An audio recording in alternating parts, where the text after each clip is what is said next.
Hey Bob, it's me, we're back, and we're here in another Star Wars Battlefront 2 video. And I'm making this video because, if you don't know, Battlefront 2 is free on the Epic Games Store. Yes, the same website that has Fortnite is releasing Battlefront 2 for free, like completely free, which means a lot of new players are going to be playing in the game. And I want to capitalize off of that with my own experience of playing this game. I've been playing this game since 2018, September of 2018, playing on the Xbox for years. Then I got on my computer because I got into computer this year, and so I'm playing on there. And this is basically what I believe are the best game modes for new players. If you are new or you want to try this out for yourself to just see. And this is stuff that I've been playing because I've got my new computer, I'm low level. Now I've been doing this, which improved. Granted, if I already played the game so I know what to do already, but if you're someone new that I've never played this game, I highly recommend you stick around and listen to what I'm about to say, because you don't have to follow this. This is just what I believe are game modes to play if you are brand new, to ease you into the game, because I've seen low levels go into the big game modes, like the big ocean, and they get clapped, they get destroyed. So I'm here to talk about the baby steps to get you into the big ocean. We're gonna start off with the puddle. That's my analogy for this, but if you can enjoy this video, hit like button, subscribe. I want to reach 100 subscribers by the end of the year, so let's just get right into it. Number one is, of course, the tutorial. Basically, when you download the game, you have the option to play the tutorial while the game is downloading, and you can do that. That's actually what I did when I first played the game, because I didn't know what I was doing. You can also play the tutorial in the single player. Basically, it's very simple. As in the gameplay, behind me, you see basically the simple stuff is to get you into the game. It shows you the basics of what the game's about. Basically, you start out as a trooper, get battle points, you respawn, which you pause, it's respawn, and then you get select a hero, which in this case is Kylo Ren. You're in Starkiller base, you gotta defeat like 100 enemies, I think, in a 10-minute timer. Which is different from other game modes because you're not doing this, but it is a tutorial. You don't get any credits from this, you don't get any currency, so it's just to ease you in, which of course is the first step to do, because you're gonna need it. The second game mode that I would recommend is the campaign. This campaign is, in my opinion, not that great. Like, a couple missions are good, but what this campaign strives at is that it's basically like a tutorial except for everything in this game. Whether it be being a trooper, flying, playing as, the original trilogy characters I'm not going to name, because in case spoilers, because I don't know how many people are brand new to this game. I don't want to spoil it for you. The campaign is good, it's just that the majority of it is kind of meh, but there are a couple of missions that are great and good in my opinion, which you'll experience for yourself. But this is a good next step from the tutorial, mainly because, like I said, you're doing all this stuff that's more practice. You can put it on story mode and just ease your way through the campaign, which it does get you that ability to play more and have more experience when you play online. The reason I'm doing these steps is because playing online is much different, and it's difficult to master if you're someone that's a low level, and you need experience in how the game works. So that's why I'm saying play the campaign next. You'll love it, you'll enjoy it. Some parts you'll dread it in other parts, but it's also the campaign, which is 13 missions, and there's an extra 3 missions to make 16 with Resurrection. I recommend playing that as well, but you don't have to. Play the main campaign. It's okay, but I'm not here to talk about the story. It's more gameplay-wise, more experience for you to play, which I think is the main point. After you complete the campaign, the next step you want to do is go into Custom Arcade/Battle Scenario. Now, these game modes are offline game modes. Not many people really play them, because they're more on the obscure things, because it's not that popular. It's kind of repetitive, but for this video, after you play campaign, if you're brand new to this game, play arcade. It's very simple. The bots are very simple to fight. There's basically just 4 classes. You be whoever you want in any map. There's Onslaught, Team Battle, you play Starfighters. Basically more practice that you would got in the campaign. It's just now you do it on any map, which is more broader than what you could in the campaign. And you're not stuck to a story. You do whatever you want, play whatever character you want from any era. Anything, you play whoever you want, basically. Any reinforcement, hero, trooper, You know, it's all yours. Your mind can do whatever you want. It's a sandbox game mode, which is good for practice. And estimated time to play arcade, because for me, I played for like a year because I was on my Xbox. You know, I need Xbox Live, which I didn't have. So I played arcade for a much longer amount of time. But if you're on the PC, or you have Xbox Live, I recommend just don't put it in just yet if you're playing on the Xbox or PS5. I don't know what it's called for that, but if I would say don't put your Xbox Live code in just yet, because you do need some practice in arcade, like I said, to prepare yourself for multiplayer, because you also need to know the heroes and reinforcements, so when you do play multiplayer, you're used to it. You're not just blindly going in, because I've seen people, when I play online, characters that are like 1, and it's like, you don't know what they're doing, they're just spam swinging, or just in spots that aren't great for that character to play, and like, you need to know what the abilities are. I'm not saying to master them, I'm just saying to recognize what they are. Because when new heroes were added into the game like a year ago, I played in arcade, know what they are. I didn't master them, I just knew what their abilities are, their playstyle, so when I go in multiplayer, I'm not blindly going in, like, just dying instantly. I want to have fun with them, so you need to know what they are. That's why arcade's next in this list. Also, I say with battle scenarios, they're basically like, just missions with different characters. Like the first one in the light side was Luke and Leia, on the Yavin 4. That's a pretty good map. There's basically 8 or 16 in total for both sides, and it ranged from 3 different levels. If you complete all of them 3-star, then you actually got a Han Solo skin, which isn't that great, but I rocked it for like a year because I didn't have multiplayer.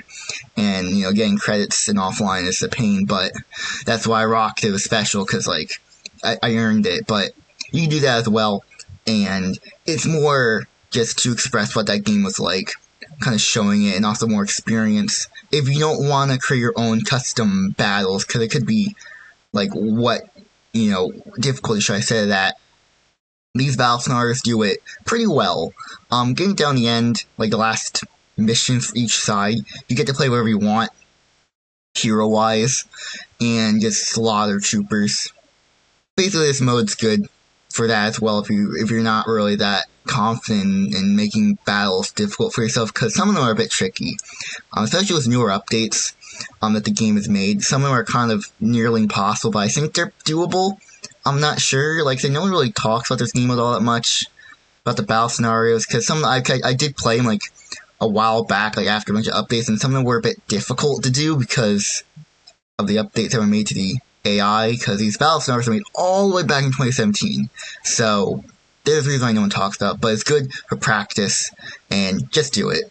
Now the fourth step I have is playing instant action or co-op, either online or offline. This is the first game you can play online if you're doing my list. Basically, co-op is you play with 3 other players, including yourself, so that's 4, and you're playing on different maps, whatever area you want, and you have to capture command posts. There's about 4 stages for each map. Usually, each stage has 2. The first stage in each map has 3. Then it goes down to the final stage, which has 1. Some maps have 1 in different stages. It's different for each one. This game was perfect for leveling up when you first play the game, because if you play on certain days, you get double or triple experience. Now, you don't get this in arcade or offline game modes.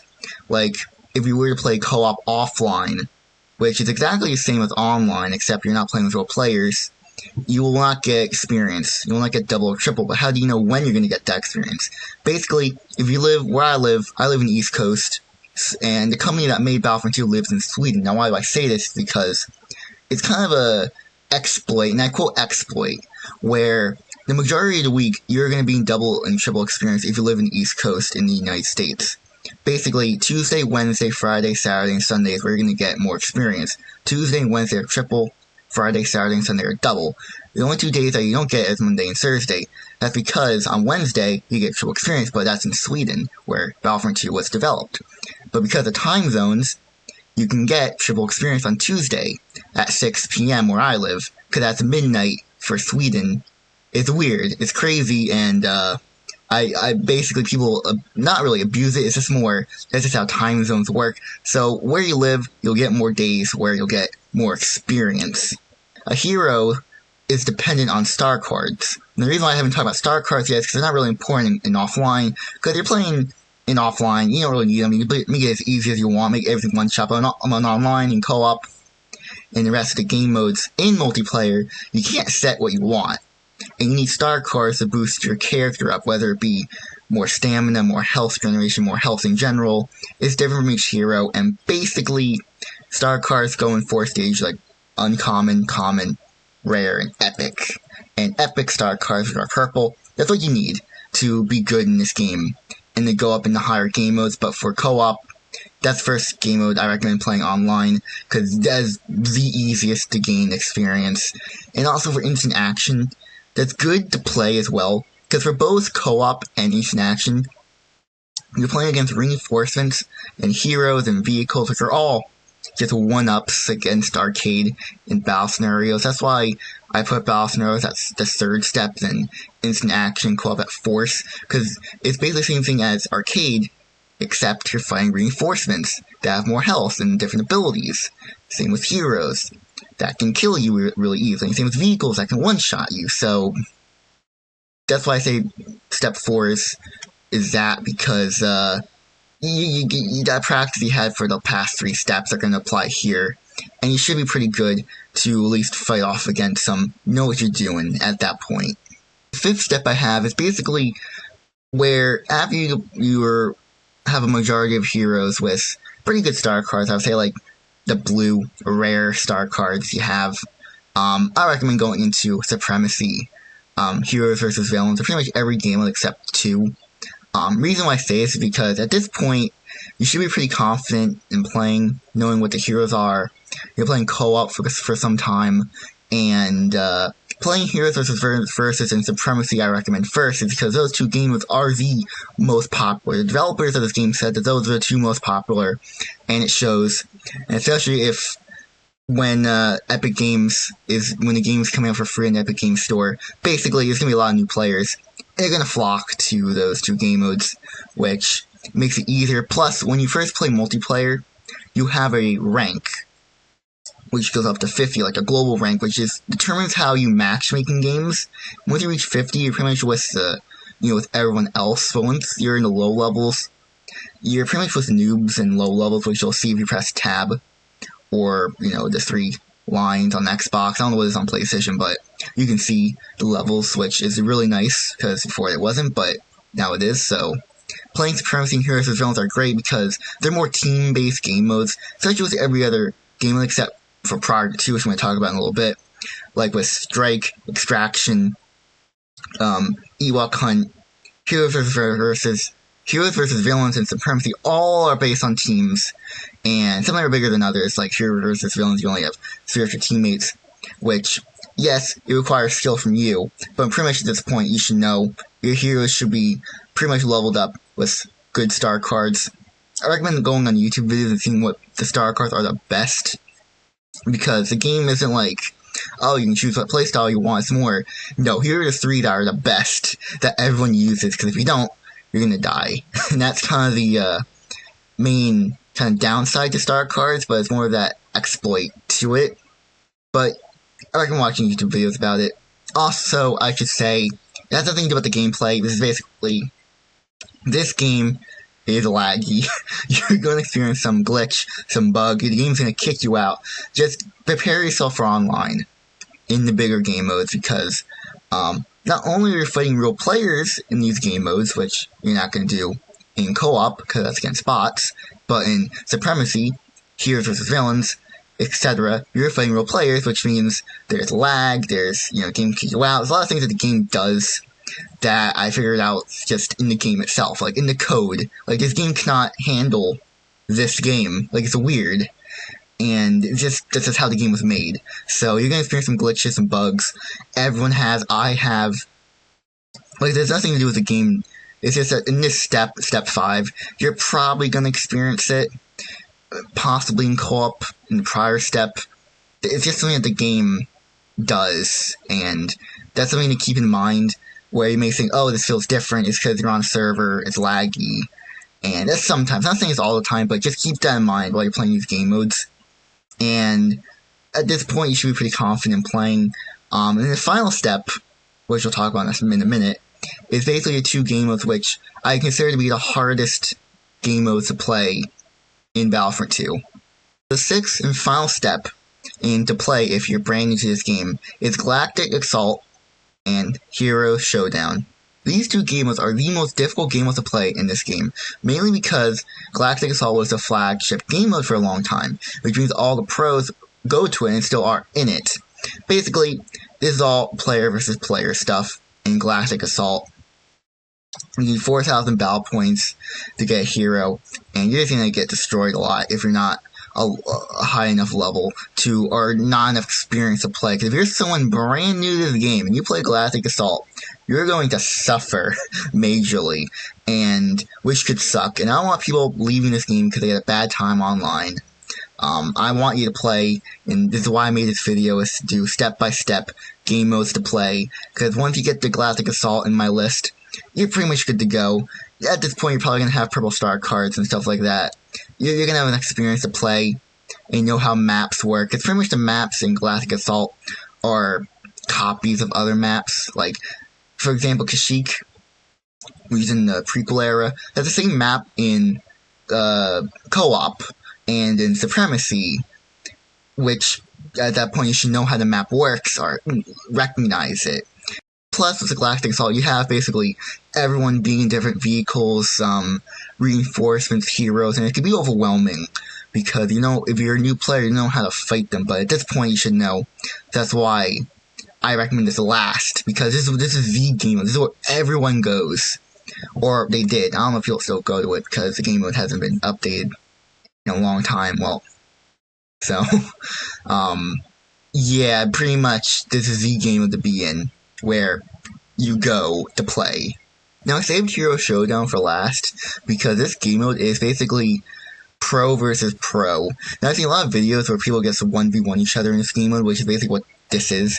It's a heroes versus villains, except cut in half, and you can have 1v1s with other players. You have 5 minutes to duel. I would just not play this game mode unless you're really skilled. Like, I'm not skilled in this game mode. Like, I would say average player. I'm not the best, but I would not play this game, even on Xbox, which I'm more better at, because everyone gets better in that game mode. It's much more slower, just 1v1ing someone, and I only recommend it to the highest players. Like, if you're someone that's just an average player, or even my friends, I'll be like, yeah, don't play this game mode. It's for pros. It's basically, like, the equivalent is, like, in Fortnite, you have, like, creative. Like, I don't go in creative in Fortnite, because where you just 1v1 someone, I'm not good at that. And I'm not good at 1v1ing people, and the same thing we said in Battlefront 2. So, that's why I put at the very, just, top, like, most experienced players play Heroes Showdown. You can do it if you want. Like, if you're a content creator and you're like, hey, I want to make a video on this, go ahead. Suffer, because that's basically what you're going to do. But if you're very good at this game, play it. If you think you have a shot, go ahead. I'm not going to stop you. Just because I don't like a game mode doesn't mean that you shouldn't either. But that's about does it for this video. Like I said, if you enjoyed this video, hit the like button, subscribe, and I hope these steps work, because if you want, because I don't want to see players leave the game when they play, like, heroes versus villains or something like that, and they just get slaughtered because they just didn't know how to play the game or don't know how a hero works. I don't want people being angry because they don't know how this character works. Because you use a character and like, oh, he's weak, or he or she's weak. I don't want people saying that, because every character is unique in their own way, every reinforcement's unique, every vehicle's unique, they have a different play style, and I don't want people leaving, because this game mode hasn't been updated. This game just, the live support ended, and I don't want people leaving. I want those players to be on, but hopefully EA will see that a lot of people are still playing, and maybe they'll reinstate the live service when Battlefield 6, I believe, is done. Maybe they'll put live support in the game again. That's why I want people to stay, because EA will look at it and go, people are playing this game, we're losing a lot of money, let's put live support in this game again. But yeah, that's basically why I made this video, basically. Like I said, if you guys enjoyed, hit the like button to subscribe. I want to reach 100 subscribers by the end of the year. Hope you had a good time watching my video. I'm gonna go now, so goodbye.